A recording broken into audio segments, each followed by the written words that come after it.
If you carry a firearm and discharge your weapon in self-defense, you could face hundreds of thousands of dollars in legal fees and expenses. So carry the protection of CCW Safe, Self-Defense Legal Services membership. Upfront payment of all criminal and civil defense costs with no out-of-pocket for members. Unlimited defense budgets, unmatched legal expertise.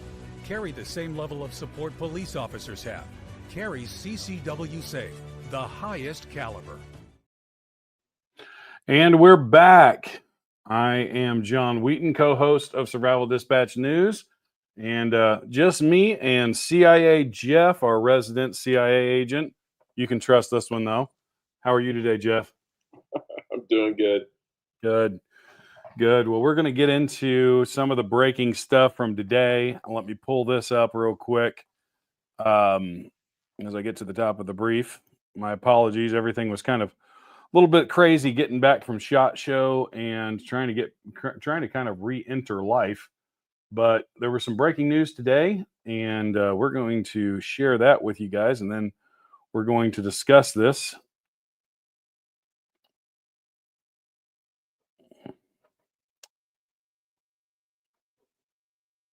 Later today, President Trump is going to sign an executive order. He has made good on another campaign promise. He has restated, as of one half hour ago, thousands of U.S. troops with full pay after they were kicked out of the military for refusing a COVID vaccine during the Biden administration. This is welcome news for our next guest who introduced the bill, fighting for this very cause almost 2 years ago, retired Army Ranger, Republican Congressman from the beautiful state of Florida, Brian Mast, joins us right now. Brian, good morning to you. Good to see you. Well, Congressman, this is great news. Trump said he was going to do this. And ultimately, 8,000 men and women who got kicked out with this mandate by Joe Biden, they can go back. They can get their job at the rank, back pay, same pay. This is a great day for them. Great day for patriots. Great day for our service members, my brothers and sisters in arms. And let's not forget, you go back in time, and it wasn't just the military, it was other government agencies as well, where they were washing essentially conservatives that were raising their hands saying, hey, I don't want to take this vaccine. They were washing them out of government, washing them out of West Point and Naval Academy, Air Force, Coast Guard, Merchant Marine Academies, washing them out from being on the next promotion boards for first sergeants, sergeants majors, or officers. And they were creating a system where the ones that were going to be giving promotion to the next classes of individuals were all going to be those that didn't say, no, I'm not a conservative, and you know, I'm okay with everything that you're doing right now. That's what was taking place.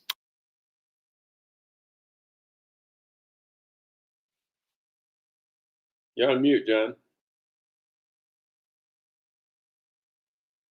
Sorry, I muted there real quick.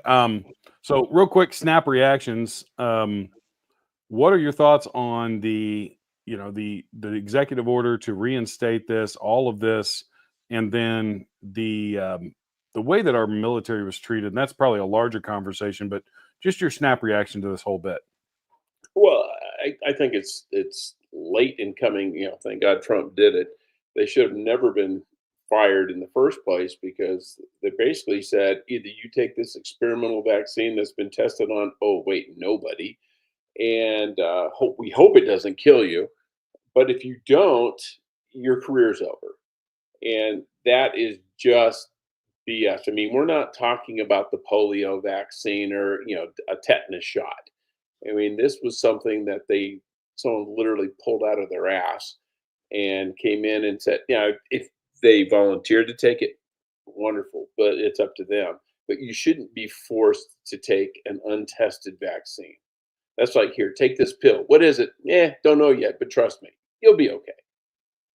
Right. And in the military, we've talked about this ad nauseum over the last couple of months. Lethality is important, but deployability is also important. Yeah. You can't be deployed if you have a certain class of dental.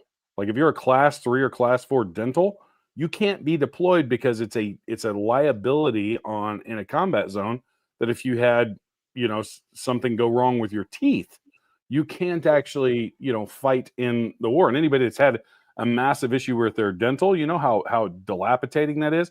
They won't let you deploy with that. Well, Yeah. here we've got an experimental substance that we're putting into our bodies. We don't know the long-term effects. No long-term studies was done on this. This was all No. trumped up in a matter of months. And it gives you And blood clots and myocarditis. yes, I mean, this and isn't a tooth you can pull in the field. right. This is, yeah. Oh yeah. By the way, your heart's screwed up. Yes. Yep. So it's really it's honestly very mind-blowing that this Yeah. was even ever a thing.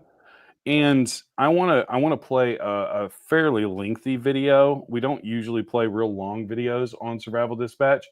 This one I thought was really important. This is a warrant officer who is giving his story, and this is about a 7-minute video, but it's needed for everybody. We'll watch probably about 6 minutes of it. But let me show this, and then we're going to react to this because this is mind blowing. In all honesty.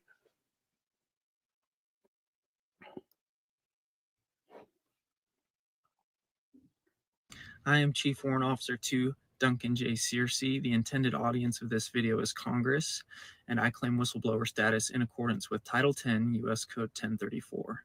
I understand that making this video in my uniform is a very serious decision. For the past 4 years, I have tried to rectify my situation the correct way through my chain of command. I have submitted an Inspector General complaint. I have attempted resolution through my Congressman, Burgess Owens. I have lost faith in my entire chain of command, including the Adjutant General Boyack, who has lied on an official memorandum sent to my congressman. My Commander-in-Chief, Governor Cox, who signed off on the COVID-19 policies in 2021 for which my career is being destroyed, currently stands accused of election interference by his opponent, Phil Lyman. This video is not intended to be insubordinate, but I am demanding accountability from my leaders. I joined the military in 2017 and became an Apache pilot for the Utah Army National Guard. I deployed with my unit to Afghanistan in 2020.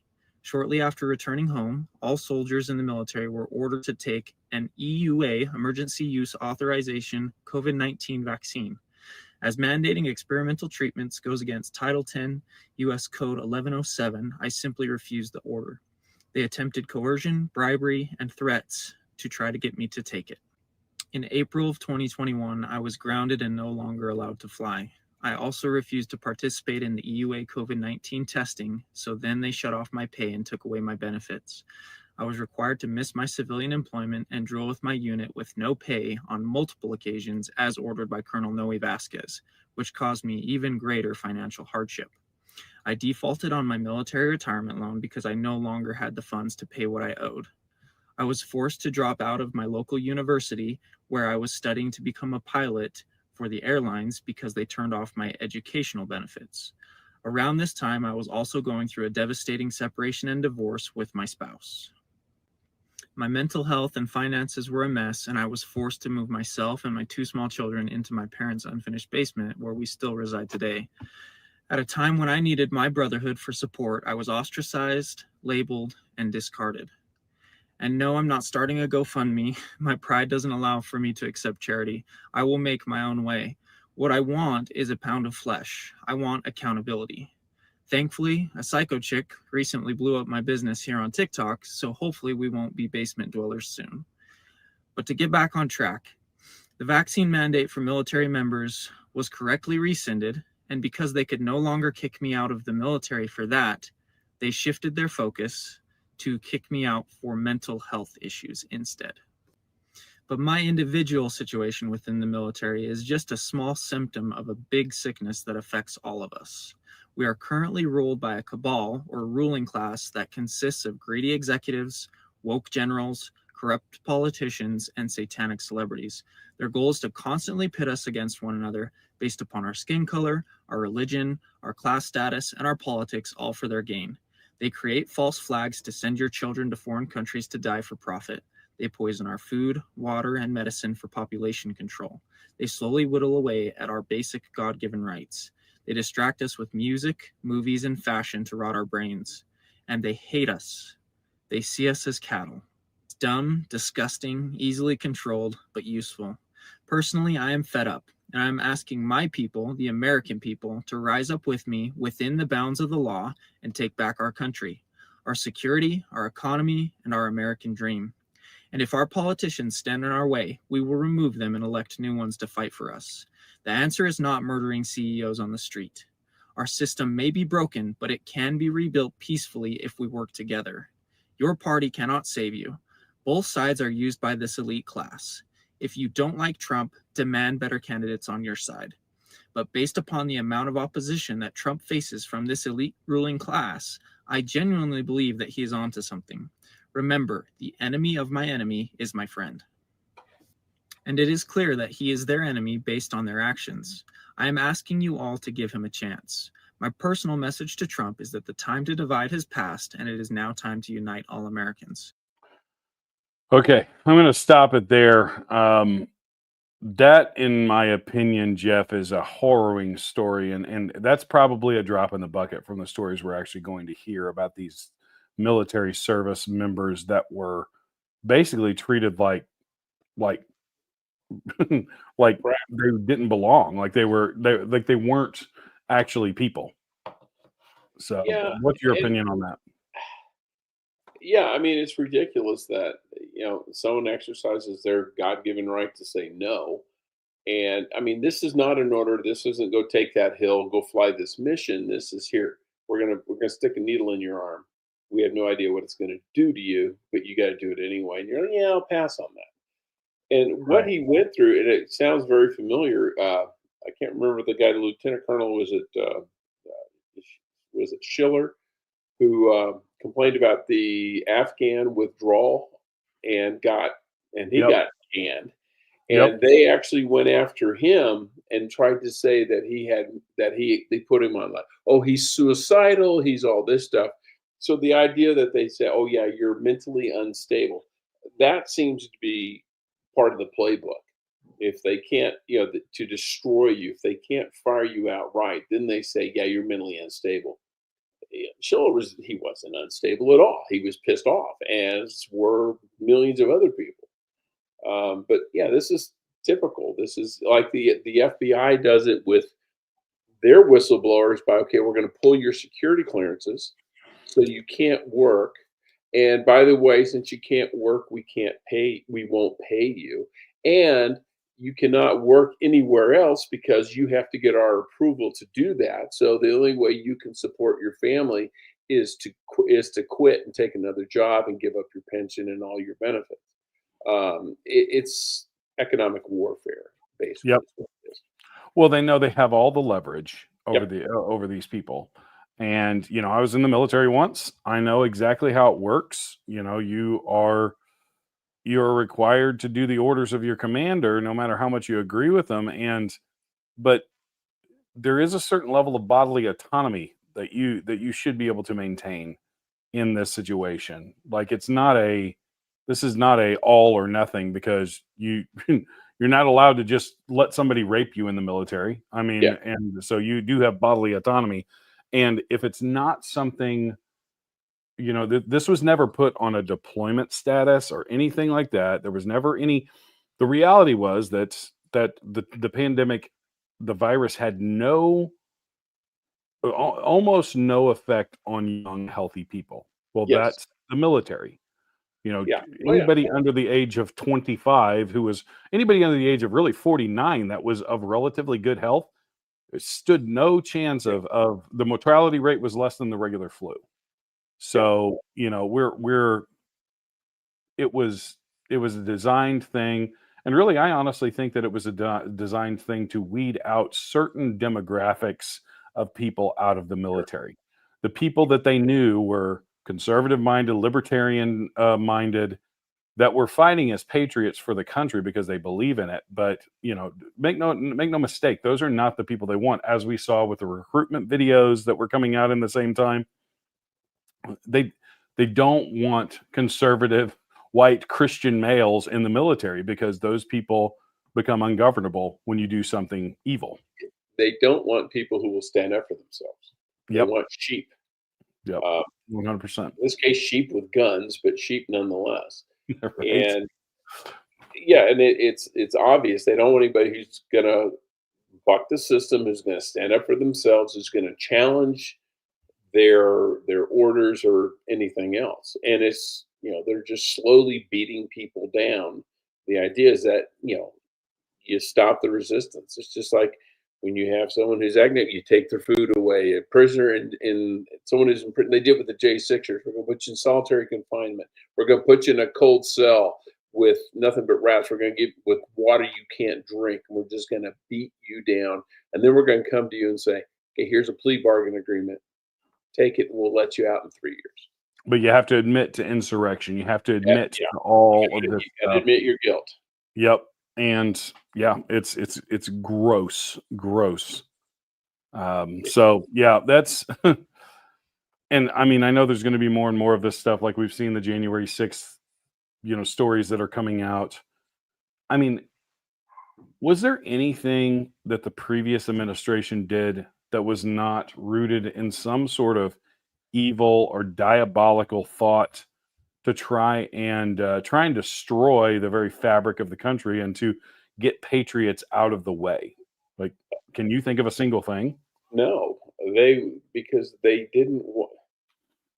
They wanted America as part of the New World Order. It sounds conspiracy theory-ish, but a strong America disrupts the global plans. The globalists. If you have, and as we're seeing with Trump now, the WEF, now they're going, crap. And they're giving lip service to what Trump is saying, because they're saying, okay, we're not going to be able to push this one around. Yep. And so they have to, and the Russians did it when the Soviets, I should say, did it too. If you had someone who stood up, they disappeared. And they had purges for that.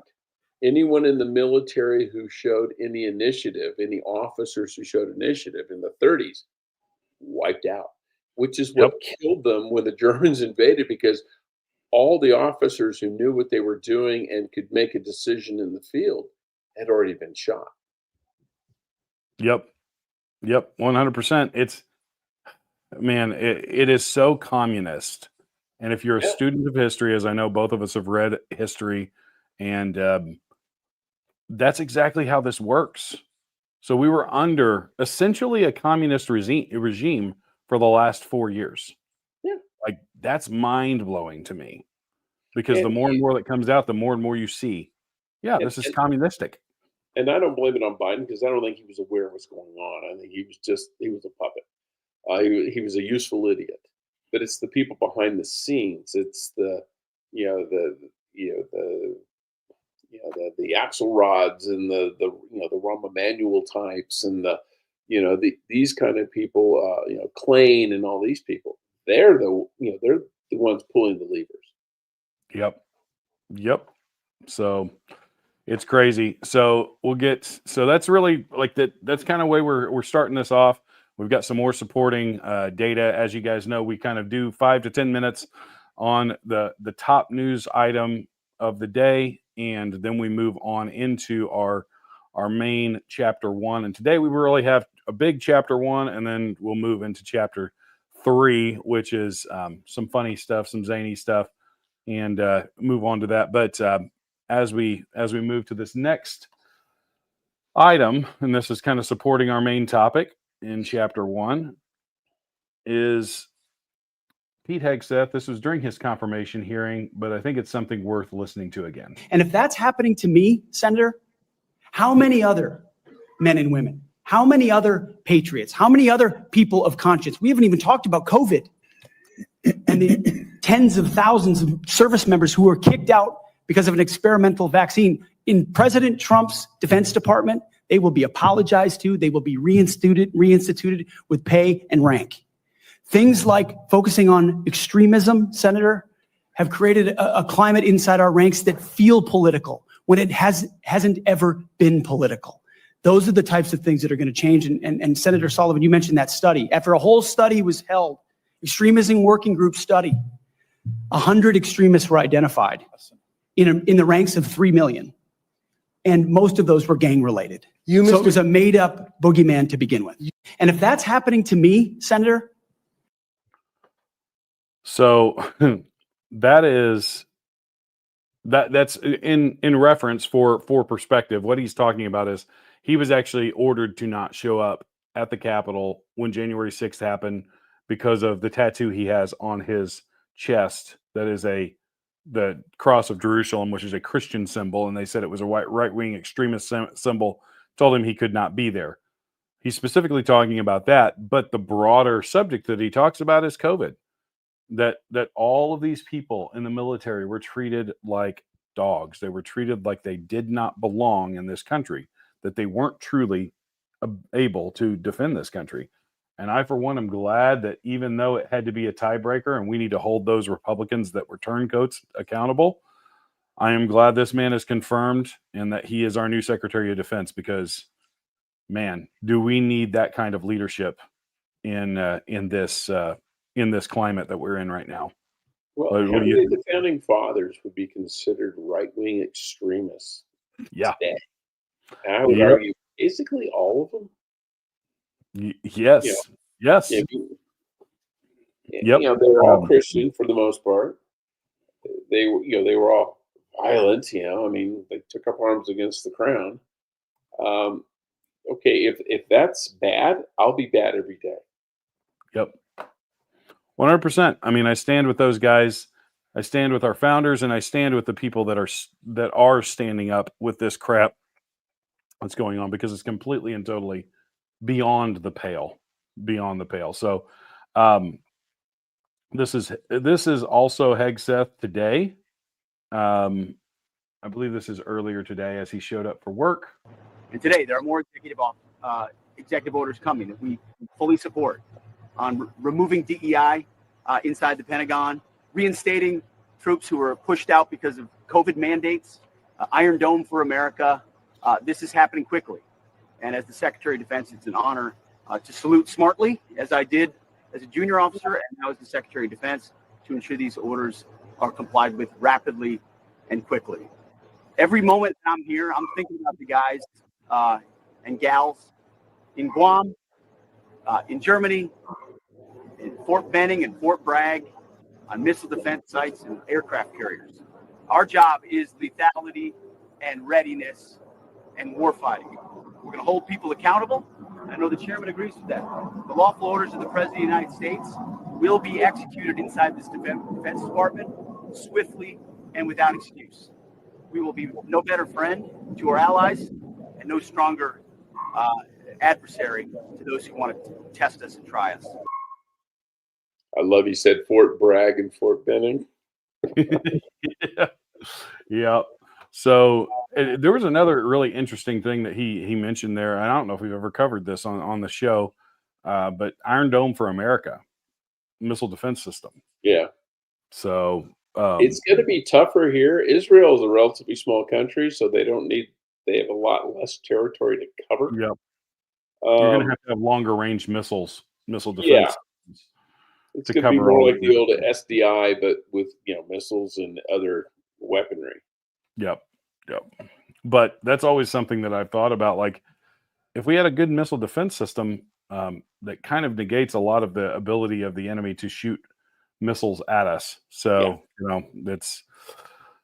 I've always wondered that, and maybe we have something that none of us know about, but who knows? So anyways, I think that, Hegseth his mind's in the right place. He's obviously been on the battlefield. Some of the best people to serve, whether it be president or in a cabinet, a lot of those guys were ground force battlefield tested men. And that makes a big, big difference, especially somebody that came up through enlisted ranks, officer, all of that kind of stuff. It's a big deal because you understand those everyday problems that the troops face that these elites in Washington have no idea. And even the upper echelon in the military, because they've never been on a battlefield. So we've basically been at war since 1991. I mean, off and on, with the first Gulf War and then the second Gulf War and everything else, global war on terror. We should not have generals in charge of crap at the Pentagon who have not been in combat. When you get armchair generals who have spent their entire careers at a command school or the Pentagon, or okay, I did my one combat tour in, like Tim Walz. I did my combat tour in Italy. Okay, that ain't a combat tour, dude. Right. I want a general in charge who's had bullets whiz by his head. Yep. That's a guy who knows. Yep. And you can argue, okay, Eisenhower really never saw combat before World War II because we hadn't been in a war since World War One. Yep. But I mean, Patton had, Patton went into the incursion into Mexico with blackjack Pershing. These guys had, but after World War II, you never had a commander, a general in charge who did not have combat tour in World War II. Yeah. Yep. 100%. 100%. And there's no excuse why we don't have that now. And really, honestly, excuse me, had he not have passed away under suspicious circumstances, George Patton probably would have ended up running for president too at some point. Yeah, and he would have been a hard guy to beat, in all honesty, because he was a very popular man. Very similar. There are some similarities you see in his brashness to Trump when you read about how Patton was. He was no nonsense, and if you weren't doing your job, he told you. But who reminded me of him is Schwarzkopf. Schwarzkopf. Yep. Yeah. So the soldiers general. Yep. And that's really it, because men like that are they're very rare, because a lot of people, especially when you get into upper echelon officers, they get very political, and it's rare to find an officer that's political that cares about the ground troops. But sadly, in our new system, you can't rise to the top unless you are political, and we need 100%. Yep. 100%. So moving on, and this is still in the same vein, and then we're going to move on. But this was reiterating Trump. This is Trump back before the election, where he's talking about what he wants to do and this is just an example of promises made. 1,000 service members from our military for refusing their COVID vaccine mandate. They refused to do it. We didn't want a mandate. The mandate, you just can't do that. I will rehire every patriot who was fired from the military with an apology and with back pay. They will get their back pay and an apology from our government. 1,000 service members from our military for. So promises made, promises kept, and that's all we've seen so far out of Trump. It's a glorious thing to see, in all honesty. He's a rare breed in politics, because we always talk about campaign promises versus reality. In this case, man, Trump is a very transactional person, and that works to your favor if you're on the same side as him, because he's going to do everything he can to pass the agenda that you want. And he's proven that before. And I'm honestly blown away. I can't think of a president throughout history that's had a more effective second term than they did a first term. And he's done more in 4 days than most presidents get done in, the first couple of years so it's a big deal. What you're seeing is really historic. Yeah, he's got the advantage of he's already been there, and then he had 4 years to decide to reflect on what he did wrong the first time, and 99% of it was personnel, and to correct it, and to just say, and he didn't have to worry about running for re-election, so he's like, okay, I don't care who I piss off, I'm going to just go ahead and do it. Right. Exactly. Well, and I think that's something that we've talked about before, but I think it's absolutely true, is that this would not have happened if it was a non-consecutive term. He learned a lot of lessons in that first, and really just seeing how evil the elites are and what they're capable of doing. And because of that, he's like, I'm not messing around this time. Like, I went in, trying to play ball with you guys the first time, and you guys screwed me. So guess what? Now it's my game. We're going to play it my way. So, yep, 100%. So we're going to move on to this is actually somewhat breaking news, and I haven't seen any other articles about this. This is from Gunther Eagleman, pretty reliable source on X. But apparently there were shots fired on the border. Suspected cartel gunman in Mexico fires shots at Border Patrol agents in Fronton, Texas. This all happened about 1 hour ago. Law enforcement tells Bill Malugin it happened as cartel members tried to bring a group of illegal immigrants across the river. The agents fired back. No one on either side was hit. The group of illegal immigrants did not make it across the Red River. Now, this suspected cartel gunman in Mexico fires. So it looks like things are starting to heat up. Yeah, what I'd like to see on top of that truck is a quad 50. Right. FAFO. Yeah, that's right. So, but it seems That'll like things make are going you think twice. Yeah, exactly. But it does seem like things are moving along on the border. Holman seems to be right on track with this, and we're going to play this video again. And I do have a lot of videos, and with only 2 of us here, we actually get to listen to the videos as opposed to having to speed through them. So let me start this over real quick. All right, Tom. Talk to us about the day. I'll just hold on to it. Look, it's a great day.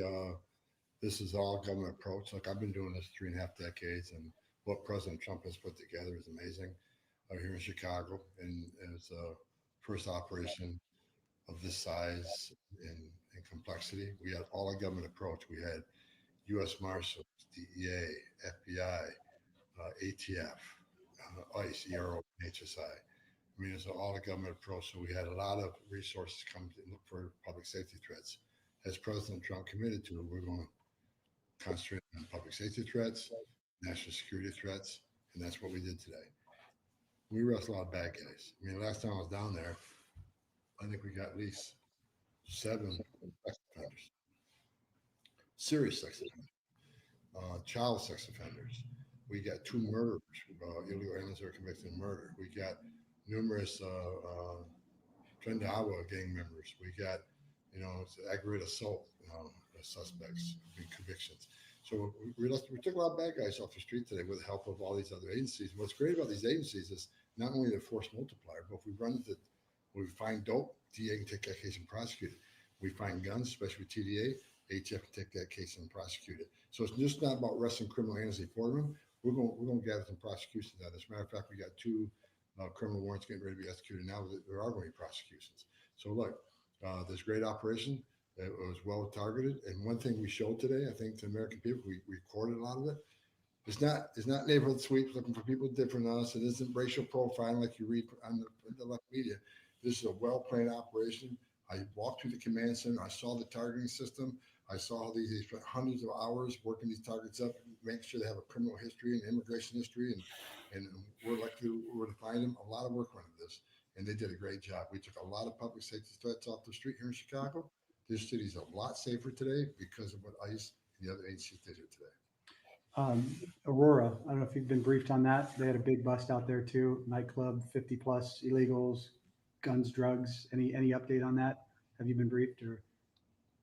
There's things going on in Aurora. There's more things going on in Aurora. I'll just leave it at that. Okay. Last thing, what I noticed today, your job would be made a hell of a lot easier if the state and the local would let you into the jails. The fact that you guys have to go out here, you've talked about this a lot. You have to go out into the community to get these guys because Governor Pritzker doesn't accept your detainers. No, he's too busy lying to the American people because he put a social media post out the other day saying ICE agents were in this elementary school. You want to talk about fear in community? He says, I'm putting fear in community to make a false claim that ICE is in a school. I mean, give me a break. He should have been with us today. I wish he would have been with us today to see exactly how we do and how we operate. But look, these bad guys should have been handed over to us right out of Cook County Jail. That way they're not back in the public to reoffend. Look at these child sex predators. They're on the streets of Chicago. It would have been so much easier to notify ICE. One agent can arrest one bad guy in the safety and security of the jail. But when we release a sexual predator to the street, It puts the officer at risk, and now we got to arrest him in his turf. It puts the children in the community at risk, and it puts the alien himself at risk because anything can happen in a street arrest. So I wish they let us in the jail. It's more efficient. It's safer. It's safer for the community. Safer for everybody. To release the public safety threat back into the public when you hand them over to us, it's just ridiculous. Sorry, that was a long video, but I wanted to get through it just because he's speaking specifically about my state and my fat ass governor that is a piece of garbage. So there's a lot to digest there.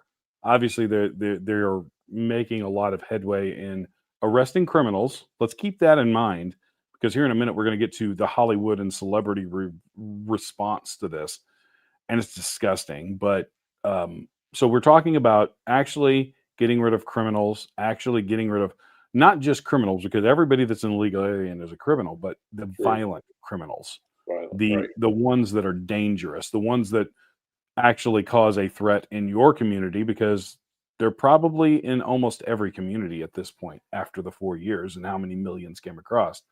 So let's cover that first. Like what what is the importance of profiling these people? And let's not make a mistake that profiling is the only way that you catch these people, in all honesty. But Jeff, I'll let you talk to that a little bit. Profiling works. That's why they do it. The Israelis, El Al, the Israeli airline, profiles. They profile all the passengers, and they go through, and they have certain criteria. And they pull them into what's essentially secondary and go through that. And that's why no one has hijacked an El Al plane in decades, because they profile. They don't waste their time on 85-year-old Irish grandmothers, because they know that's not the problem. Whereas we'll just do random stops on people because we don't want to look racist. So we'll let the 20-something-year-old Arab guys walk through, and then we'll basically crawl up the ass of some 90-year-old lady, just so we appear fair. Well, 90-year-old ladies don't hijack planes. So, if I'm looking for, the Irish Republican Army guy, I'm probably not going to, I'm going to be looking for the red-haired dude. First of all, I'm looking for the ginger. I'm not looking for I'm not looking for a Muslim, because that's not the Irish Republican Army's profile. But they're going through and they're pre-selecting these people have already committed serious crimes. And the only time they're getting what he called collateral is because they can't arrest them at the jail, because idiots like Pritzker won't let them. So then they go into the community, they grab, the target, but in the room are 20 other people who might be illegals, and they're going to arrest them too, because, hey, that's their job. Now, if they don't like them arresting the 20 collaterals, then they should turn over the criminal to ICE. Yeah. So this is a mess of their own making, and they're going to whine and complain, but tough shit. Get over it. Do the right thing, and this wouldn't be happening. Right. And the other thing that he talks about is, the thing that's key there is that these government officials, my governor is one of these roadblocks. They're not letting them into the jails. It's an easy way for them to. A lot of these guys may already be in jail, so we can actually find a good chunk of these violent criminals, because a lot of them have came over the border and committed crimes, and they're being held in these, in some states. Illinois, I'm not so sure, but there has to be some that are in these jails across the country, and that's a slam dunk layup for Border Patrol.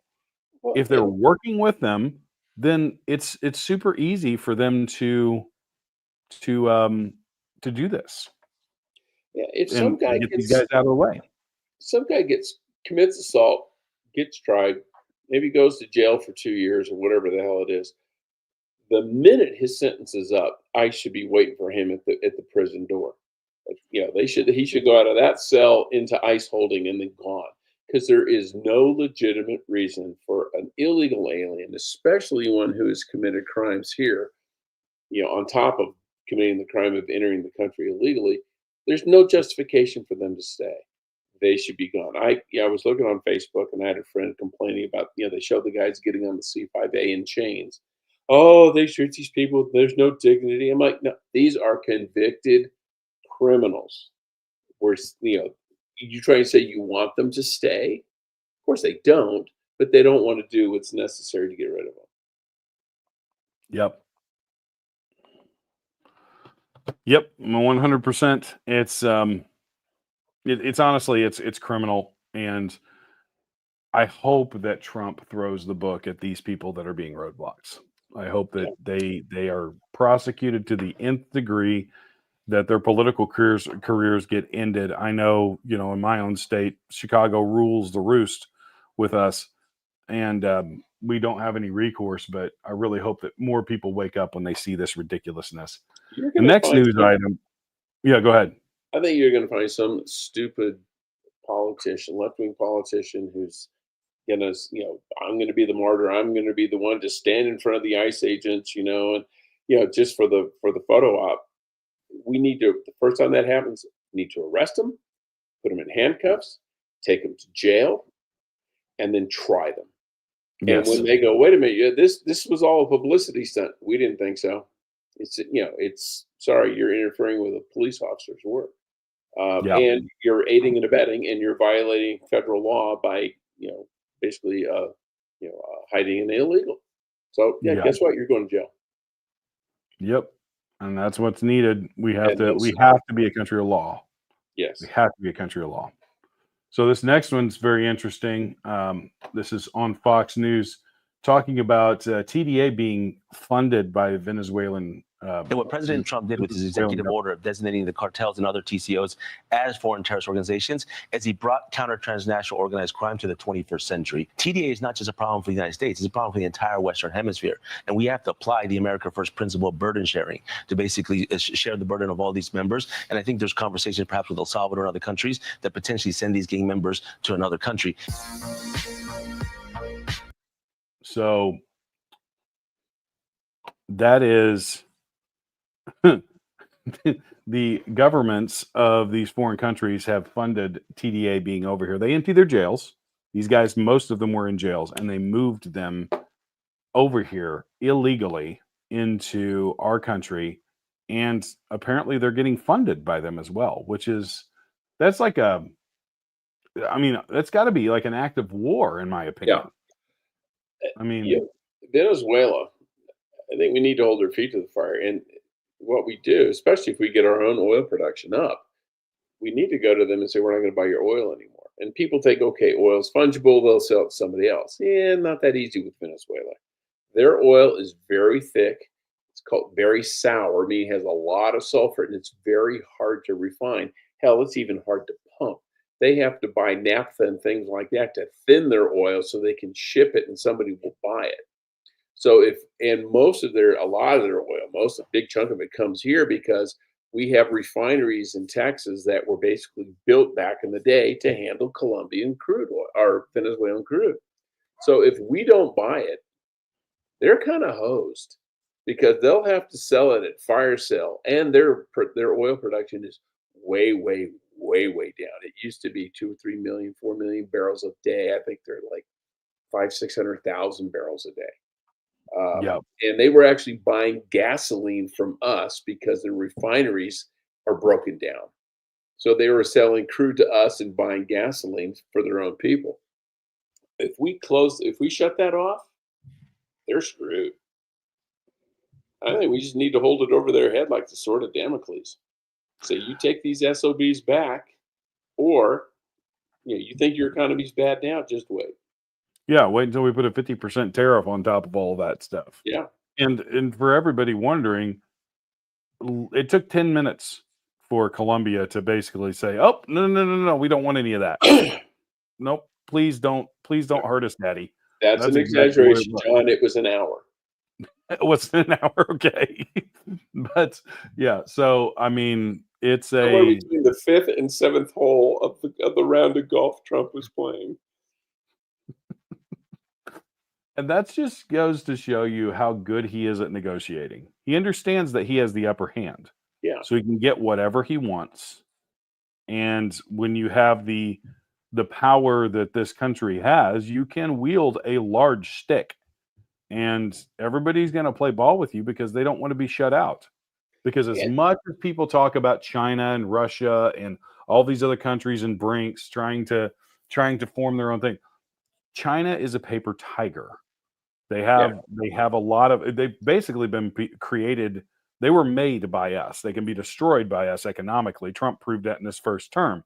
The problem is we don't have the intestinal fortitude to go all the way as a country because we like getting the free, easy stuff from them. And what Trump did, people think, oh my God, he's so mean, he's bullying. No. The fact that a country will not accept its own citizens in repatriation, you know who else does that? China. Well, we need to do the same thing to them and just say either you start taking these criminals back or we're going to slap a tariff on everything you do. And they'll come back with, okay, we'll cut off your rare earth minerals.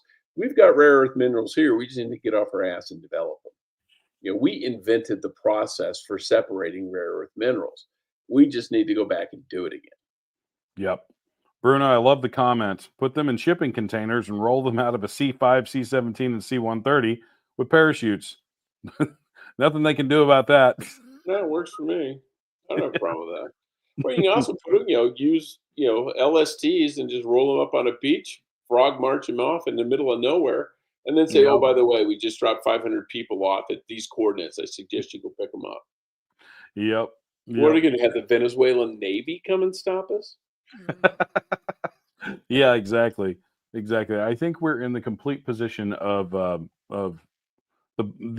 power here. Yeah. So, but never let the left, never misunderstand that the left is always willing to do this kind of stuff. So this is in Chicago. This is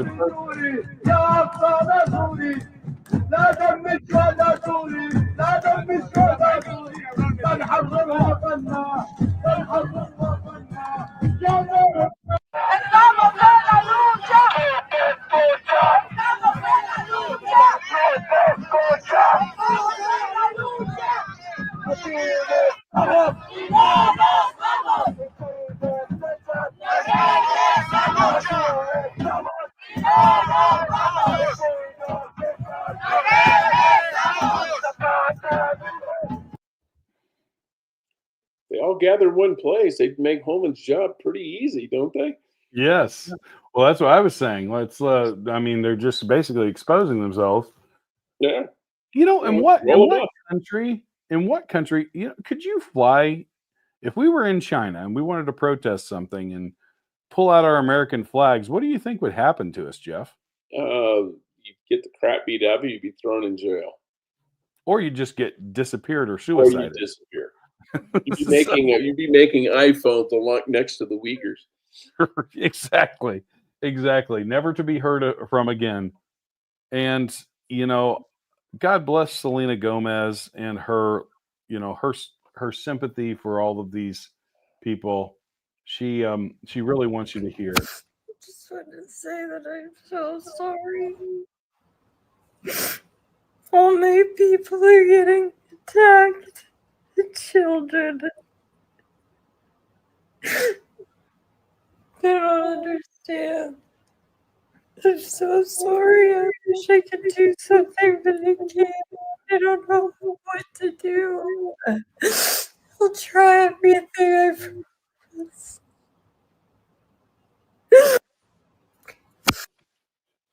Why do we care? I think that my mind has been changed by all of the fake crying. Yeah. Well, we've got some follow-ups to that later, but let's not forget this, and this is the stuff that makes my blood boil. The reality is, what should we be crying for? We should be crying for these people. Yeah. Because these people were the ones that were robbed of their young lives by these illegals that came across the border and raped and murdered every one of these young women. Yeah. Let's stop shedding tears for criminals, because that is who's being deported right now. Not children, but criminals. And we have to have a little bit of intestinal fortitude here. We have to basically say, no, you broke the law. if you want to come back through, if you are, if you are somebody that's actually seeking a land of opportunity, that's fine. We have legal means to do this, and we legally immigrate over 1 million people a year. Yeah, and I'm for legal immigration. You Absolutely. need new blood. You need new ideas, new people, everything. I get that. But this kind of stuff is like, how many people showed sympathy for the Manson family after they murdered Sharon Tate? Yeah. None. And nor should they. Murderers deserve zero sympathy. What they deserve is a noose. Yes. Yes. And that's the way you get rid of criminal behavior. It's not by coddling it or trying to make the rules less so that you don't get in trouble for, stealing, petty theft, or any of that kind of stuff. No, what gets rid of crime is punishing it, and punishing it harshly. Yes. And setting rules that are reasonable, that are lawful, but that are enforced. We have all the laws on the books that we need. It seems like every time that these crises pop up, Congress wants to pass a new law. We don't need to pass a new freaking law. We need to enforce the ones we have. Absolutely. And that's the problem, is we don't do that. And that's what the end result is. Our young people, our innocent young people that have their entire lives ahead of them, are the ones that end up paying the price, whether economically or with their own lives. Yeah. So the media is kind of losing their mind here. They don't understand some of what's going on here. This is quite a telling little clip here from CNN. This is a very different Donald Trump. He's leading a very different administration, the way he's attacking things. And the American public is very much more in line with him than they were at any point during his entire first term. Well, I would say, correction, this is not a very different Donald Trump. This is a very different Donald Trump as being viewed by voters in this. In the way he's going about things with Susan Wiles leading things, I think he is, going at things in a much less disorganized fashion, much more organized. Take me back in history.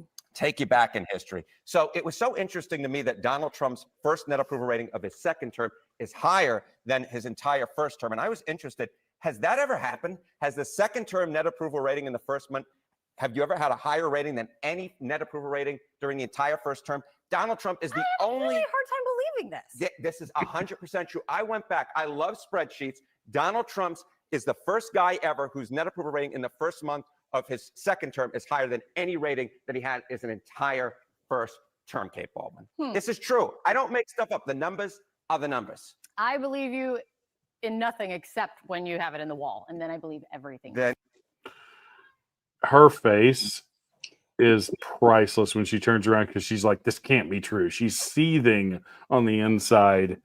And I would argue, and you may have a different opinion, Jeff, but I would argue that the media created this net positive gain by being so over the top and lying so much that people are like, he's not lying. He is actually not that different. If anything, he's more aggressive this time. Yeah. And people love it because he's actually doing the things he said he was going to do. And now the media has completely and totally self-immolated it, themselves. Yeah, in the first term, people, trusted the media. So when the media would say, Trump's evil, he's a Russian stooge, he's this, he's that, a certain portion of the population, believed him. And there's still a portion that does today because they're just brain dead. They're drones. But of 4 years, and then the 4 years in the interim where they saw that, wow, these people lied to us constantly. And, with Joe Biden, with the Afghan withdrawal, oh, it was fine. Yeah, no, when we watched it on TV, Biden's perfectly competent. The guy's brain dead. Everybody can see it. And that's, I think, the light bulb came on when you're like, okay, my eyes do work. My ears do work. And what you're saying is bullshit. And especially after COVID, you got to keep your kids out of school. People suffered with that. Their children suffered with that. Now it comes out, yeah, that was really 100% unnecessary, and there was no science to back it up. So, the masks, all that stuff. And, the blinders have come off. And the media have shot themselves in the foot, and they can't believe people don't believe me anymore. Well, you lied to us. You've lied to us for 30 years. Yep. Sorry. Exactly. And I'm glad you mentioned that, because this next one is just a further understanding of how the media doesn't understand what's going on here. To win some people in the middle and back in your own party, Megan, I mean, this is just a suggestion. You might want to declassify some of what was known about where, say, the missing children were and still are, those sorts of details under the last administration, because it is apparent now that those questions are good questions. I'll get to this. It looks like some in the liberal media are having a hard time swallowing the president's wildly productive week. Watch. Donald Trump's first net approval rating of his second term is higher than his entire first term. And I was interested, has that ever happened? Donald Trump is the only... I have a hard time believing this. This is 100% true. It's a way of being that is always about a transaction rather than a relationship. America is so powerful that it's quite possible that Trump will succeed in getting these discounts as he threatens other countries, most of them friends, allies, and partners. But in doing so, he will lose the goodwill generated over decades of American foreign policy. Well, then there was this interesting question. On a fascism scale of 1 to 10, with 10 being peak fascism, how would you rate Trump's first week? Oh, multiple choice questions. Always difficult. Please go to thealexjonesstore.com. We have the... Sorry, I didn't mean to let Alex Jones get a free advertisement on us. He always likes to sneak that into his clips. Yeah, like, I know we played a little bit of the clip that we played earlier, but some of the other stuff, like, they're still screaming fascism. They're still screaming Hitler. They're still unable to understand that, like, there's a reason you lost, guys, and you need to look at yourself. Well, and the one where the guy goes, yeah, you're going to hurt the goodwill we've built up over the years. Okay, the goodwill we've built up is because people have screwed us and we let them screw us. Yep. Now, okay, that kind of goodwill, I don't need. Nope. You know, that's like the goodwill of your wife because you let her cheat on you whenever she feels like it. Do you really need that kind of goodwill? I don't think so. No, that's a recipe for disaster, and you're absolutely right. The goodwill that we have done over the last 25 years has done nothing but blunder and break really, really bad things. I mean, we built goodwill with the people of Afghanistan, and then we left them to be taken back over by the Taliban. Yep. Let's just be honest, guys. So there's a difference between goodwill and respect. Yes. And I want us to be respected. I don't want us to look like some powerful country that can be walked all over. People should come to us. The only way that you actually make the world a better place is to exude strength. We did it in World War II. We did it post World War II. We have done all of this stuff, and the world is more free because of that, because of this nation and what we've done on the global stage. The world is more free. Have we made mistakes? Absolutely. Have we done bad things? Absolutely. But we've been a net positive for the world and for freedom across the world, because it inspires other people to rise up within their countries and demand their governments give them freedom. You know, Machiavelli, everybody thinks he was a bad guy. What he was a political observer. And he worked for the Medici family back in Italy, back in the Middle Ages. And they were a very, very uber powerful family back then. But in The Prince, which was his treatise on how to rule, there's a famous line: it's better to be feared than loved. Yep. Because if you're loved and push comes to shove, someone will throw you under the bus because they're like, well, you know, I'm not going to starve. I'll let you starve. But if you're feared and you're like, if I cross him, he'll kill me, they're not going to cross you. Yep. But if they can cross you and not have fear of retribution, yeah, what the hell? Eventually, at some point, they're going to get pushed to the point where they will. So, and that's what we need to do. Look, we'll be your friends on a fair level. But you screw us, we're going to crush you. Right. And that's the other key point that that guy makes is like, well, he's dealing with this as transactional and not from a relationship. We don't have to have a relationship with people across with other countries. We do have to have a transactional relationship with them, though.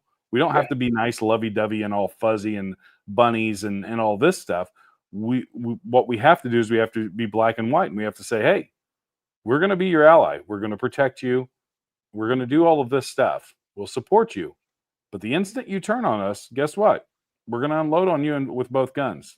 Yeah. So you better think about that, because the only way for peace is through strength. And if you show strength, most of the time you'll gain peace. Look at the start of World War II. What started World War II? What allowed Hitler to push his armies into Europe? It was weakness. It was weakness on the part. Were weak. Yep. The French, Chamberlain went over and got that piece of paper that was basically worth wiping his butt with, and acted like he had gotten peace through all of this soft giving away of all of these territories. And what happened? A couple of weeks later, they invade Poland. Yeah, the French and the British could have crushed Germany in a heartbeat in 1939, especially in 38. Yes. All they had to do was put their troops on alert in Russia. I mean, because when they invaded Poland, all they had to do was invade the Rhineland, and they would have won the war. But they were just spineless, gelatinous masses, and they just sat there quivering, hoping to God it didn't go bad. Well, then he pulled all of his troops out of Poland, put them on the border, invaded the lowlands in France. And then everybody, oh my God, what are we going to do? Well, then after he consolidated that, he took them back over to the east and invaded Russia. Yep. Same armies. Yep. Because nobody would take the initiative and counter the guy. Yep. You're 100% right. It's tales of history that teach us, history is a predictor of the future. And all of history, weakness is what allows bad people to gain power. Yeah. No matter what level. So, but that's the end of our first chapter. So I'm going to play a quick advertisement for Sawyer water filters, and we'll be right back with chapter 2. The Sawyer Mini is the most versatile personal filtration system available. It's the perfect solution for backpacking, hiking, hunting, fishing, scouting, international travel, and emergency preparedness. At a mere 2 ounces, the Mini fits in the palm of your hand and can filter up to 100,000 gallons of water from any freshwater lake, river, or stream. The Sawyer Mini has a 0.1 micron absolute pore size. It was tested to 10 million parts of bacteria and 1 million parts of protozoa without a single breakthrough. This is the highest level filters can be tested to, so we're confident these are the highest rates of filtration available.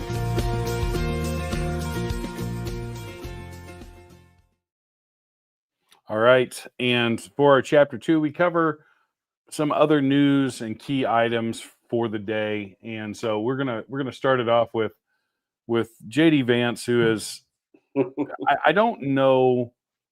I can't think in my lifetime, because Trump is very good at, feeling the pulse of the people and stuff like that. He's not necessarily the best messenger for policy, but JD Vance, I can't think of a single person that I would. But you can't police people for being that I would say can message better than him and turn the left's argument around on them. So let's watch this clip real quick. But you can't police people for being anti-Israel or pro-Israel. You can police people for violating the law. And we have seen some of that with some of these protests.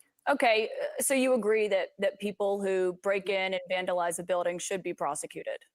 Exactly.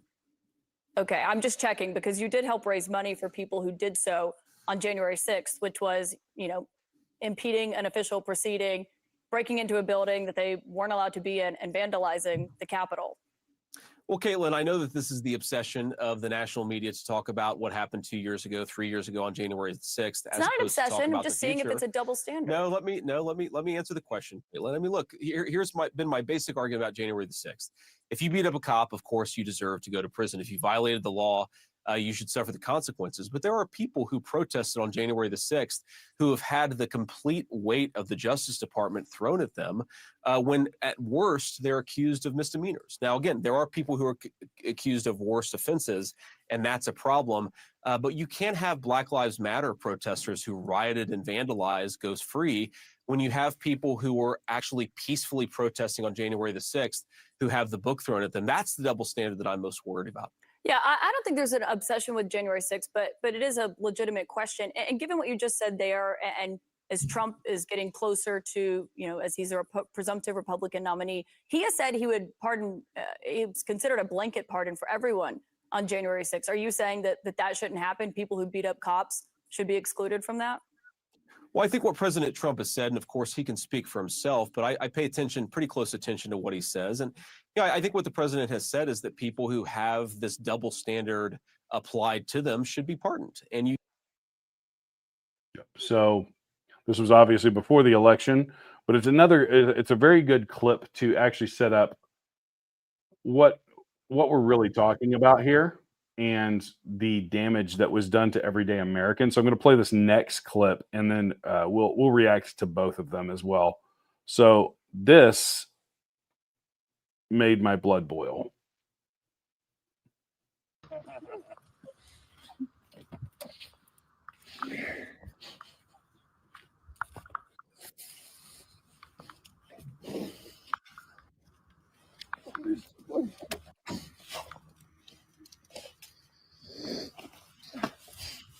We missed you a lot, buddy. And that is a father returning to his son after being in prison, non-violently protesting at the Capitol, led in by police. That's what's going on here. That made my blood boil because there is no world in which that man should have been in prison for 4 years. The maximum sentence for trespassing, I believe, is like 2 years, 18 months, something like that. This guy has been in prison for 4 years. Some of these people hadn't even had court dates yet. Yeah, After they 4 years. and that's unconstitutional. You're entitled to a speedy trial, and you're entitled to a trial by a jury of your peers, and nobody got that either. But there No. was another case, which wasn't even a January 6th case, which I found even more egregious, was a black woman who was a pro-life protester who got arrested, thrown in jail. She was pregnant. She had the baby, and they took the baby away from her and left her in jail. So when she got out the other day, it was the first time she had seen her own child, her own baby, the first time she'd ever held it. And all that for not saying we don't need to be killing babies. Yep. I mean, this is just another example of the communistic control that the left wanted over everybody. And make no mistakes, and I know I preach this all the time. Guys, if we didn't have guns, we'd be way further down the road. We'd already be China. Yeah. I mean, this is the stuff they're doing, betting that we're not going to take to the streets. And I'm not recommending violence. I'm not, saying any of that kind of stuff. But I'm saying, make no mistake, them not knowing how we would react if they really went full bore, that's the only thing. The Second Amendment is the only thing keeping us. Their fear of us. Yes, their fear. Yeah. And what I would like to see is, we know there's 1,600 arrests and prosecutions dealing with January 6th. What percentage of people on January 6th were arrested versus the percentage of people involved in Black Lives Matters, riots, lootings, murders, arson? And I would say with Black Lives Matter, I bet it's less than 1%. January 6th, I bet it's probably 50, 60, 70%. Yep. So that tells you, this whole shock and awe bullshit where they just wanted to make it so horrible for these people. And you had these judges that would not allow defendants to defend themselves, would not allow them to enter evidence for their own, and that they would hide exculpatory evidence and things like we saw with Colton. Those people should be in jail for that. That is a civil rights violation. That is a human rights violation. That is a constitutional rights violation. Yes, and they knew absolutely. exactly what they were doing, and they did it on purpose. Yep. 100%. 100%. So here's a new news article from Kansas City Star. It's a headline. Washington Post, Trump wants 1,200 plus deportations a day.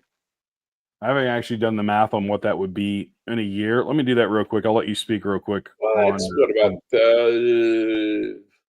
it's like 400,000. less than 500,000 a year. 500,000, yeah. Yeah. Which, in all honesty, I would like to see more. I like the I would plus too. on there. You know, It's a I would good like start. to see. Yeah, and that's exactly what I say. This is a good start. We need to ramp this up. If they're getting rid of the criminal aspect with those 1,200 every day, that's exactly where you need to go. But in my Yeah. mind, we need to be doing 5,000 a day.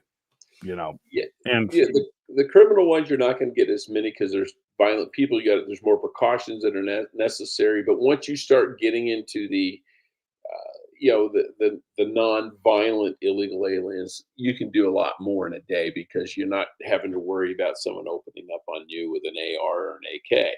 Yep. You get rid of these guys first, and then I think you'll see a lot of people will self-deport. And the way you increase self-deportation is you tell them, you self-deport, you can apply for a visa at some point in the future. If we deport you, you never get to apply ever again. And you'll watch people run to the border. Yep. Yep. That's absolutely true. Absolutely true. Next, we'll talk about this real quick. Oh, I meant to hit the other button. Sorry. Breaking news. It looks like Kash Patel has secured enough votes to become the FBI director of the United States. As someone who worked in obviously the CIA, but you know, I there's a worked lot with of the FBI. yeah. So My last two duty I'm gonna let stations you were speak inside the to- FBI field office. So yeah, and I'll let you speak to the importance of this and the rot gut that needs to be taken care of in this agency. yeah, I mean, first let me say there are some very good people in the FBI, some very patriotic street agents in the FBI. A lot of former military guys, true Americans, true patriots. The rot at the FBI is at the top. The people in the field, most of the people in the field, they never want to go to headquarters. That is like, oh God, don't send me to headquarters. They want to go in the field. That's where the action is. That's where the work is. It's like a case officer in the CIA. You want to be in the field because that's where you get to recruit spies. Headquarters is where you have to go to book a conference room. In the Bureau, the people who want to go to headquarters, they're climbers. They've gone as far as they can in the field, but they want that tier. They want to become a SAC, a special agent in charge in the field, but you got to go, you got to kiss the ring, you got to go, and there are some in headquarters that aren't, they're there because maybe I had a good friend who went there. He was a China espionage specialist, and that's where they went. That's where the good work was being done. But most of them that I've met, the senior officials, the SACs, it's a box checking exercise, and they just want the power. They don't give a rat's ass about the job so much. And those are the ones that need to go. They would do anything to get ahead. They would kiss any ass. They would bend any law, because there's a line in the Bureau which I always made me very uncomfortable. They would joke, yeah, give us enough time, we can make a case against the Pope. Now, this was back when there was the good Pope. But what it told me was, it's almost like Lavrentiy Beria, back to the head of the old NKVD, which was the KGB predecessor. Show me the man, I'll show the crime. It's almost like they can gin up a case, and we see it with the Gretchen Whitmer Fednapping case. Were it not for the FBI, none of that ever would have happened. Yeah. They are really good at solving the crimes that they themselves have created. Yes. I mean, you find some nerdy Arab kid online, and then after 6 months, you convince him to go blow up something, and then you give him dummy explosives, and then you arrest him. Well, had you never talked to him in the first place, he never would have even thought to do that. Yeah. And that's what bothers me. It is entrapment in the worst form. Yeah. And they that's their game plan now. Yeah. It's I just- wish I well, could. You saw it Yeah, with go ahead. ATF was Waco, but the Bureau took it over. But again, they wanted David Koresh because they were going to have a big splash. They wanted a big splash before they went for a budget hearing. They wanted to say, oh, we did this. Well, if they really wanted Koresh, They could have just picked him up when he went jogging every morning. Yep. Or the sheriff said, well, I'll have him come in. He'll come in. You guys can talk to him then. But no, Yep. they wanted something splashy, and it blew up in their face. Yeah, they And wanted once a big news headline. Yeah, they wanted a headline. I mean, Ruby Ridge was the same way. That was entrapment. Sure. They entrapped him to saw off shotguns. They took advantage of a guy being poor, and he sawed a shotgun off. I think it was like a quarter of an inch short. Or like an eighth of an inch, something Or just an eighth of it. ridiculous. I mean, it was ridiculous. Basically, And they the rolled in blade there with, and they rolled up in there with sniper teams and APCs on a mountain in Idaho and And they killed. shoot his wife dead, an unarmed woman holding a baby. They Yep, shot and killed his his son dog, and and then his they dog. shot his son. Yep. Never underestimate these agencies' ability to screw things up. Like without a tight leash, this is the kind of stuff you get. And you know, that's not saying anything for the people operating on the ground. Most of them are good people, and as you said, but the oversight and the upper echelon of these things is just like the military. It's rotted to the core because they all went to the same schools of thought. They all rubbed shoulders in the same circles. So it's an absolute and total And farce. it's no coincidence that the special agent in charge of the Widmer kidnapping case got promoted to become the head of the Washington field office, who then was put onto the Trump case. You know, that whole raid of Mar-a-Lago with, you know, the SWAT teams and all that. All they had to do was go down there and say, okay, National Archives wants their documents back. And Trump wasn't denying he had them. He was saying, well, I'm entitled to have these. And it was a negotiation saying, well, you know, well, these we need back and those you're entitled to. But no, it was totally unnecessary. Again, they just wanted a headline. And that's why CNN, they leaked it to CNN. So a news crew would just happen to be there when they rolled up onto Mar-a-Lago. Absolutely.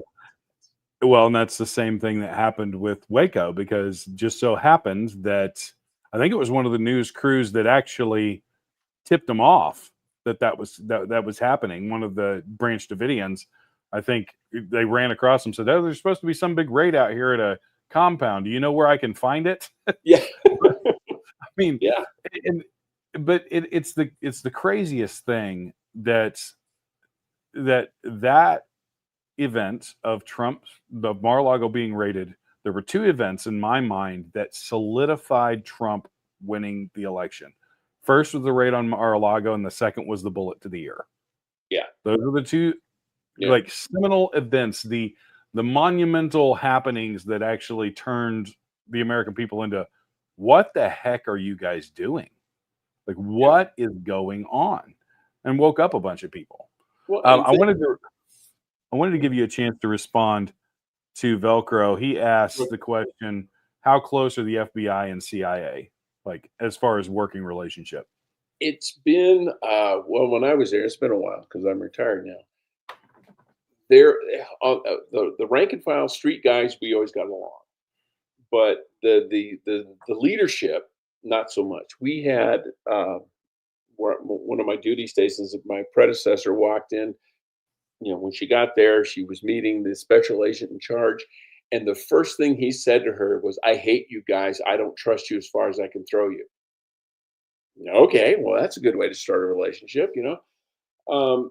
But I would have guys that would come to me and they would say, "Yeah, you guys screw us." I go, "How do we screw you? We're not law enforcement. We can't steal your case. We can't do anything." I said, "Can we tell you everything?" And they go, "Well, you keep information from us." I said, "Of course we do." I said, "Do you tell me about your criminal investigations?" They're like, "Well, no, because I have no need to know. I do some stuff that you have no need to know. That doesn't mean I'm trying to screw you. It just means it's compartmented. Get over it." Yep. But there are some people, but I tell you who hates the FBI? Every other law enforcement agency in the United States, especially federal law enforcement. Yep. Yep. I mean, that's the the reality of the whole situation. So yeah, I just want to give you a chance to, and I'm gonna open up. I just remembered this, so give me 1 second. I'm gonna open up one other thing. we'll respond to this real quick, and then I'll open this other one up. So another big one with breaking news as well. It looks like RFK has secured enough votes to be confirmed as the leader of the NIH, which is another huge thing for myriads of reasons. This is going to make leaps and bounds into undoing the assault that the American people have on them in the freaking grocery store and with the drug companies. What I want somebody to do the research on, and I do it myself, but I'm lazy, is you look at all the people who vote against him in confirmation, and then look at their campaign contributions and see how much money they got from big pharma and big food. How many people, how much did they get from Pfizer? How much did they get from Moderna? How much did they get from Archer Daniels, Midland, and all that? And I'll bet you find a correlation between campaign contributions to no votes. Yep. I completely agree with that. That is 100% true. I'm going to share this real quick because this is about one of the other picks, and that is the pick of Tulsi Gabbard. Yeah. Yep. And this is John Brennan. If you guys don't know who John Brennan is, then you haven't watched Survival Dispatch News very, very much, because this is one of the masterminds behind Obama and all of this other crap that's going on. All the bad things either run through or lead to John Brennan. This is what he has to say about Tulsi. Well, when there are National Security Council meetings that the president chairs in the White House Situation Room, usually the first person to speak would be the Director of National Intelligence and the Director of CIA. They lay down the intelligence basis for any type of policy discussion that ensues. And so if that intelligence basis, that briefing, is going to be skewed or is going to be lacking some very important critical information, the policy decision that ultimately comes out of it is also going to be baseless, and also, it's going to be potentially threatening to our national security. So again, it's the president's daily brief, but also the role that the Director of National Intelligence, Director of CIA play in order to ensure that the people who have to make those decisions in the National Security Council are fully informed about what the reality is, what the intelligence is, what our intelligence gaps are.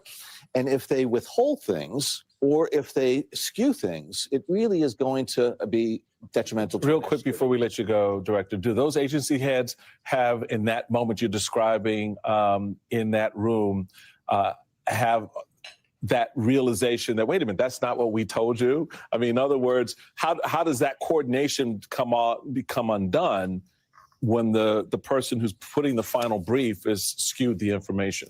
Well, I like to think that, Secretary of State Rubio, who is very familiar with the intelligence profession, is going to be speaking up, because you have the Secretary of State, Secretary of Defense, the Attorney General, others who are going to be there. So you want to make sure, again, that you have people who are informed, but also people who want to know the truth. Right. And not just people who want to give President Trump what he wants to hear. That is so dangerous. And none of the 6 presidents that I work for ever wanted the intelligence community to give them what they wanted. They wanted the intelligence community to give them what they needed, and then they can make the appropriate policy decisions, taking into account what the intelligence says. And that is him just casting shade towards Tulsi Gabbard, because he does not want her in charge. People need some context here. I worked for him. Yep. Total piece of crap. Complete and utter liar. And the NDI, the DNI, when he was the director, was Clapper, also a lying piece of crap.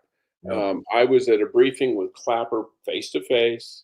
We were in a room where there's 10, 12 people in there. Everybody in the room had above top secret clearances.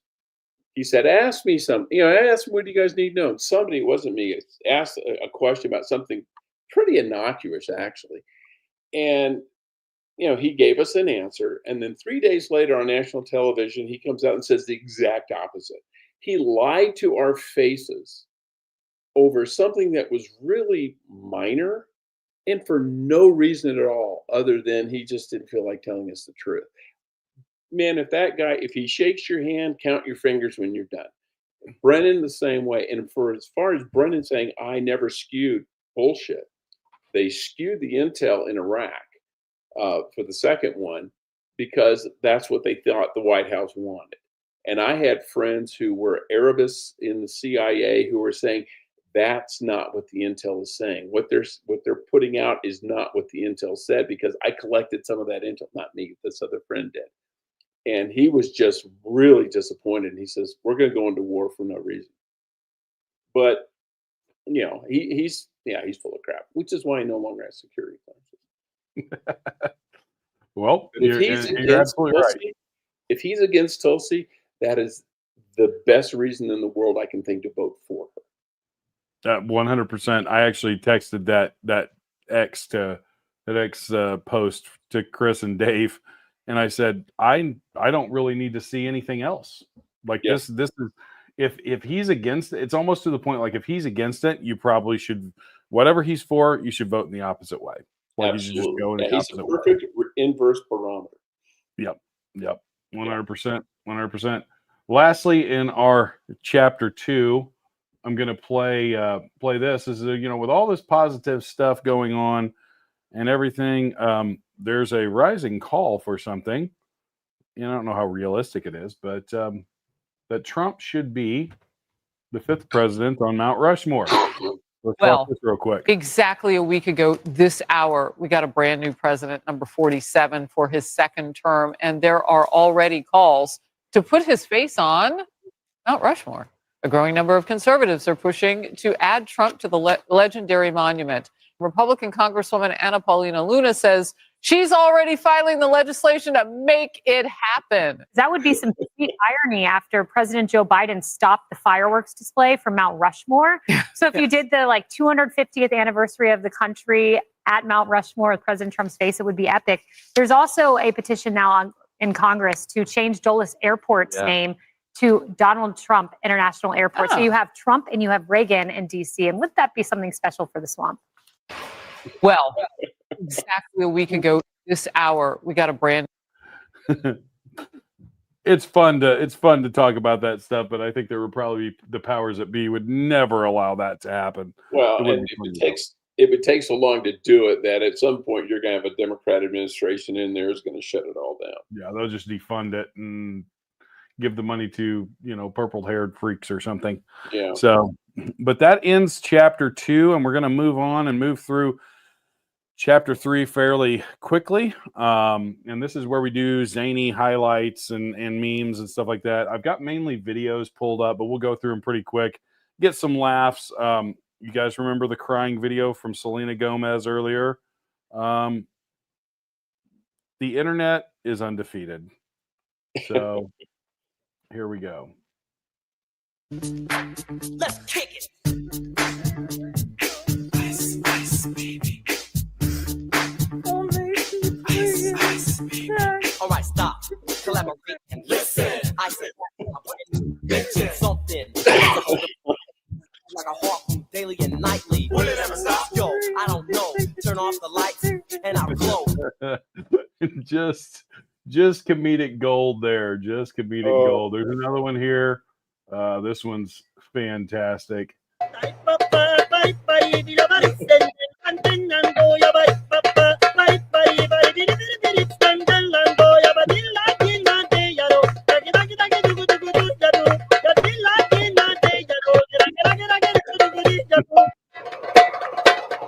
never going to live this one down. And, finally, what we all feel, more leftist tears, please. Yes. And as Barron says, please give me more. This is a great one here. Pull it up here real quick.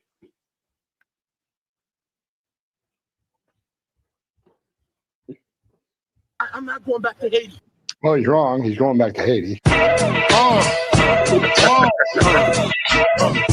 on. Sicker than your average. Oh, just gold. And for all of you guys, some hidden audio microphone was picked up when Trump landed in California to visit the wildfires. So let's take a listen to this because I think it's going to shed some insight on this visit. Hello, Mr. President. Welcome to California. Hello, you greasy butt dart. Oh, come on, Doc. It's just a bit of hair gel. That shit looks flammable, Gavin. Don't get near those fires with that grease in your hair. I'm not getting anywhere near those fires. I have a team of very diverse people in Subaru Outbacks that always handle fires. I just need you to help me make fires illegal in California. People that fires cause cancer, but they just keep lighting them. Now, things are so bad, I've had to hire Rosie O'Donnell to lead the fire department. Yeah, all right, let's go, dipshit.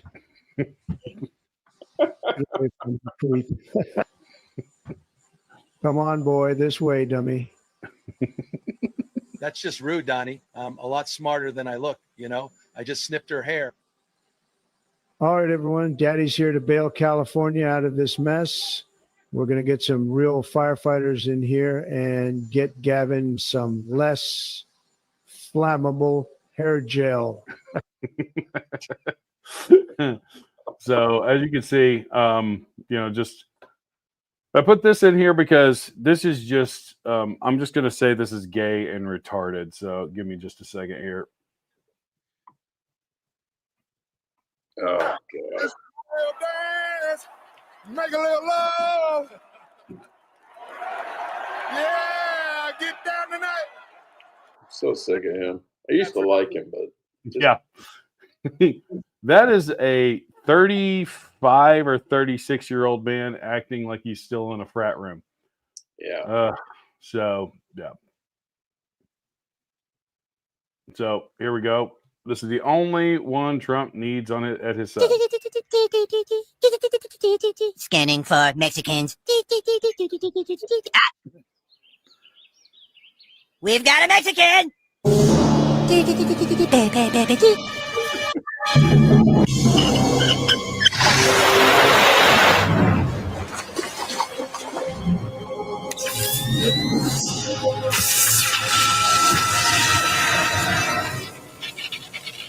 You're pretty good at stopping Mexicans, son. What's your name?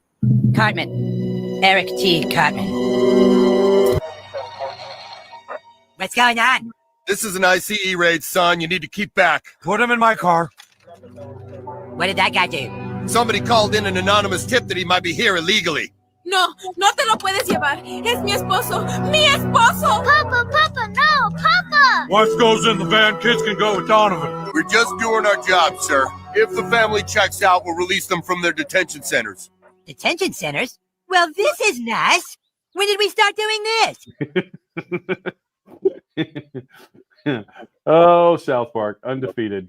Oh, and the mainstream media has just released footage of what's going on the southern border, and I think you guys are going to be interested in what's going on here. So let me show you this real quick. Kind of a big deal. Live feed from the southern border.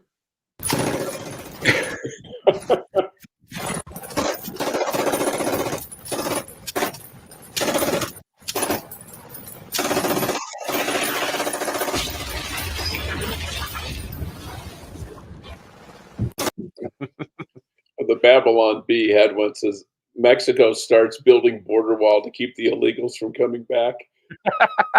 That's really funny. There's a lot of people worried about, what's going on and all the deportations. Here's a young man who's really worried for his mother-in-law.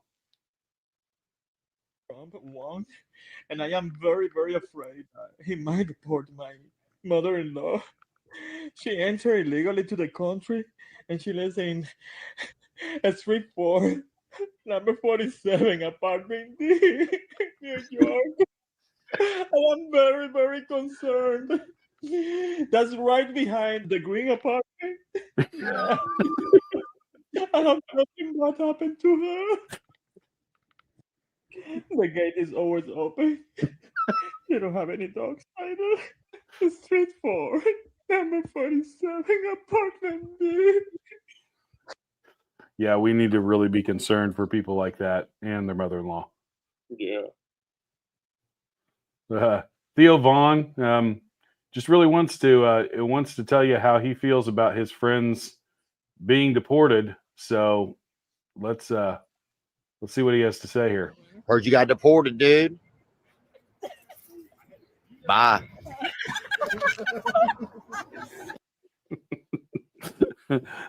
Somebody came up to him. The context of that story is a fan came up to him and said that one of his friends had been deported, and he's like, "That's how he responded.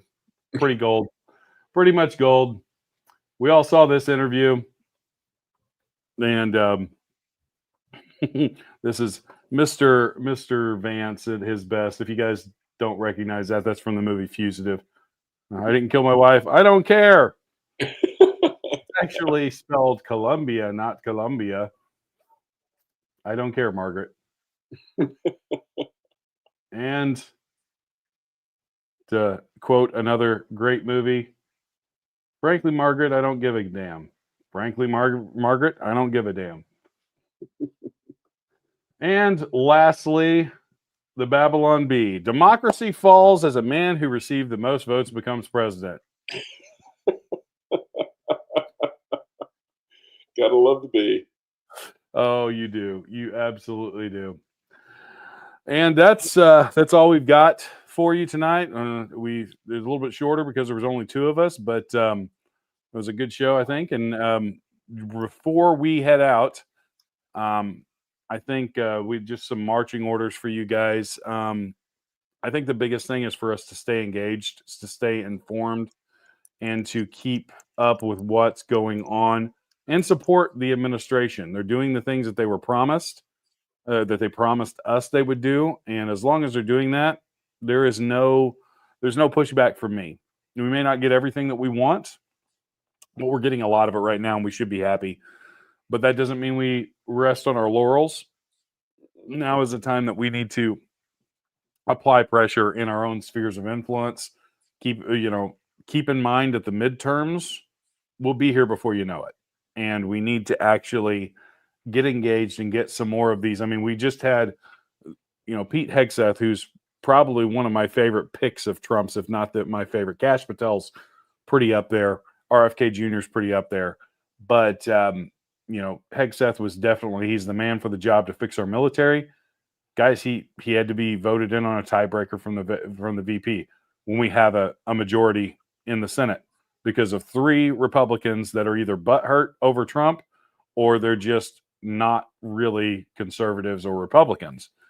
We need to get those people out in the midterms and anybody like that, and we need to give them a bigger majority so we can get more done.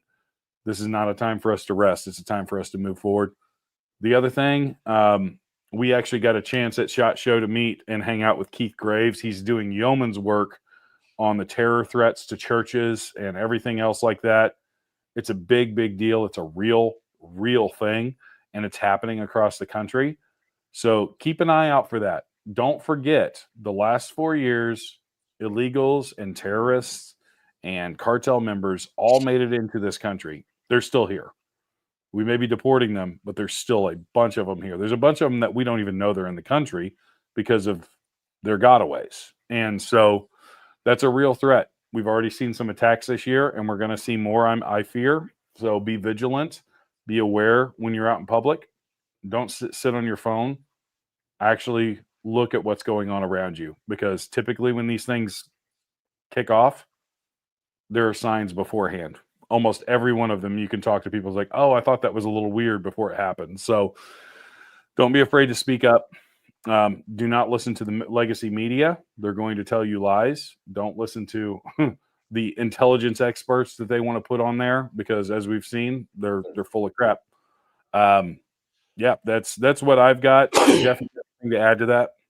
Yeah, one thing is, if you're out there and you see cops and you see ICE agents, give them a thumbs up. Tell them you think they're doing a good job. If you go into a coffee shop and there's a nice guy in line, buy the dude some coffee. He's doing God's work.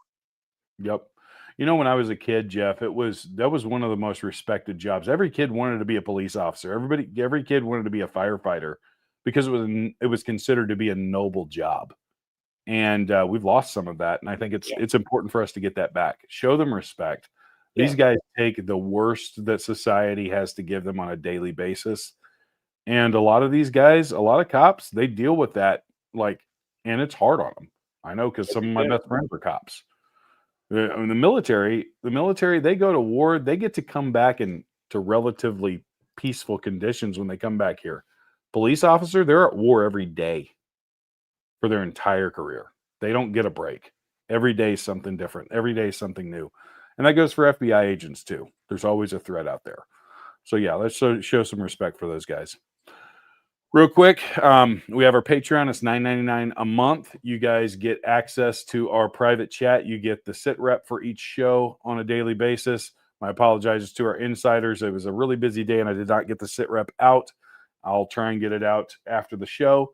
But for $9.99 a month, you get a daily sit rep that has all the details, all the links to what we show on the show, and everything else, as well as our 228-page survival guide that'll get you out of just about any kind of issue that you may run into on the survival, urban survival, or just general survival. Don't forget to hit us up on YouTube, Facebook, Instagram, LinkedIn, all of that stuff. I'm going to give a plug for Righteous Savages. We've actually getting ready to start some really cool projects with some cool companies we made contact with at SHOT Show, so be on the lookout for that. And that's all we've got. I actually did not pull a conflicted question, but here I've got one. I'm just going to shoot from the hip here. Jeff, if the election had gone the opposite way, how would you be preparing now, as opposed, or if it had gone the opposite way, how would you be preparing, and what would your outlook be now as opposed to what it actually is? Oh, you're muted, bud. To be honest, my wife and I had discussed that, and she would have been looking for property in either Texas or Florida. Yeah. I'm not kidding. Oh, I don't doubt it. I don't doubt it, because the only answer in the previous administration was to balkanize. Yeah. And balkanization was the only option that we have. And I think now we've been given a little bit of a reprieve, but that, as I said earlier, that we cannot do what we've always done and sit back and relax. So yeah. So that's important. For me, I would be pretty nervous. I'd be nervous at the country that my kids would have to grow up in. In the end, my faith is very, very important to me. So I would be trusting in God. Not that I'm not now, but there'd be a lot of that going on. And probably they made it illegal. Say what?